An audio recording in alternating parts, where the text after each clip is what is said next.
Hari ini Desa Sukadamai, Kecamatan Lebong Tengah, Kabupaten Lebong, melaksanakan kegiatan titik nol pembangunan rapat beton, peningkatan jalan usaha tani atau JUT di Dusun 2 Desa Sukadamai. Kegiatan dihadiri oleh Gunawan selaku PJSKades Sukadamai, pihak kecamatan, pendamping desa, Babinsa, Babin Kaptibnas, dan para staf pemerintahan Desa Sukadamai.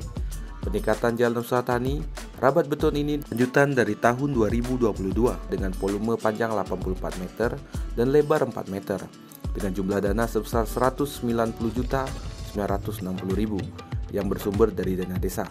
Assalamualaikum warahmatullahi wabarakatuh.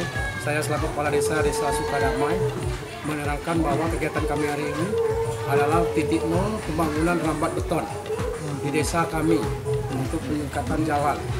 Jumlah dananya sekitar 109.960. Dengan adanya lanjutan pembangunan JUT, PJSKades Desa Sukadamai berharap agar para masyarakat lebih mudah mengangkut hasil panen dari persawahan maupun perkebunan mereka yang jaraknya jauh agar tidak memakan banyak biaya bagi para petani. Harapan ke depan kami dari pemerintah Desa Sukadamai meminta kepada pemerintah kabupaten maupun provinsi Bengkulu untuk membantu desa kami karena desa kami masih perlu untuk banyak pembangunan yang masih kurang, irigasi, jalan usaha tani.